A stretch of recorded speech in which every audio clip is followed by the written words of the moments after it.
Okay, so yesterday was the big Trump versus Kamala debate, and we've got a lot to get through. So let's get cracking. Let's get through the first video showing main. Eating the dogs, the people that came in, they're eating the cats, they're eating the pets of the people that live there. And this is what's happening in our country. And ABC News did reach out to the city manager there. He told us there have been no credible reports of specific claims of pets being harmed, injured, or abused by individuals. What did you do? Why'd you kill the cat? Smile for me.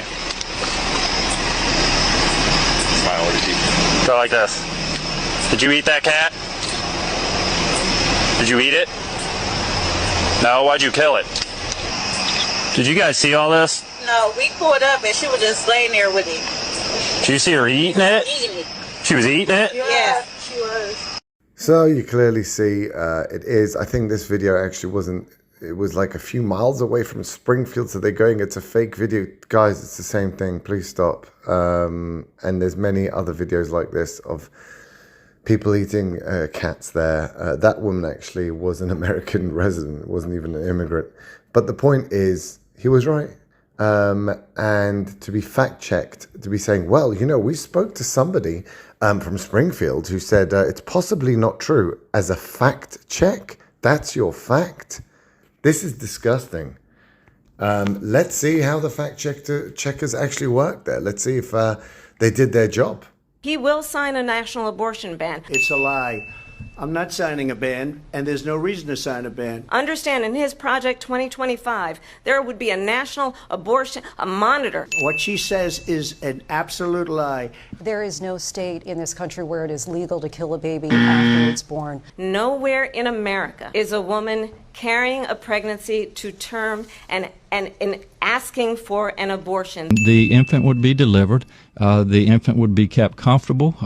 The infant would be resuscitated if that's what the mother and the family desired. And then a discussion would ensue between the physicians and the mothers. Donald Trump, the candidate, has said in this election there will be a bloodbath if this and the outcome of this election is not to his liking. It was a different term, and it was a term that related to energy. We're going to put a 100% tariff on every single car that comes across the line, and you're not going to be able to sell those cars if I get elected. Now, if I don't get elected, it's going to be a bloodbath. Let's remember Charlottesville. There were fine people on each side. Very fine people on both sides. And I'm not talking about the neo-Nazis and the white nationalists, because they should be condemned totally. Tim Walz and I are both gun owners. We're not taking anybody's guns away. Let us finally pass an assault weapons ban and universal background checks and red flag laws. And so literally what we have here was gaslighting by the media, who ready, even if Kamala came on there and collapsed on stage, or she just looked blankly, or she did a Biden, they would have covered for her. That's the point. When Biden did it, they refused, they all turned on a dime because it was already out there. The story was they already told what to do. And over here as well, they told what to do. To be honest, I think she did much better than I thought. That's because she knows how to pivot. She is exactly like Karen Jean-Pierre, the White House spokesman, who knows how to not answer any questions. So her first question was, well, you've had 4 years. What have you done? And she pivoted straight away. Oh, you know, I'm from a middle-class background. Like, what the heck is that going to do the question? That is the problem. And Trump, I'm afraid, in my opinion, should have just drilled on that a bit more. Just drilled on. I'm only going to talk about immigration and the economy. Was it better during my time? Was it not? Is it better now? What did you see that brought you to a conclusion? I think it's important to remember that we are voting for the leader of our country and not who we like the most or who we want in our wedding party, but who is actually going to make our country better. And we're in an incredibly unique situation where we've had both of the candidates in office before, and we've gotten to see what they would do.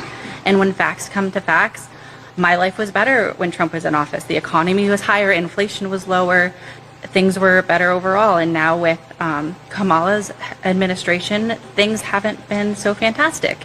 And she's saying she can fix the problems that her administration has caused, but I just don't know if I can afford to take that risk. Were you? And so again, we see that most undecideds were actually moved to Trump because he actually said his policies, he actually said his positions, he actually answered the questions, unlike Kamala that simply pivoted, gave us fluff, refused to go into why she's been at the wheel for 4 years and not done anything and done things that are worse. And that's it. That's really all you need to take from this. And I think really the only people that should be voting, as that woman said, is clearly, are you better? You've had both of them. Did you enjoy the 4 years of Trump, or did you enjoy the 4 years of Kamala and Biden? Whichever one you liked more, you should pick, and that should be the way of deciding. But sadly, that is not the way people pick their candidates now. It's partisan politics. It's anything but Trump or anything but Kamala, and that's exactly what they want you to do. So, very sad. But if people thought with their brains, which no one does, then this would be an easy election. Talk about it because they're so embarrassed by it.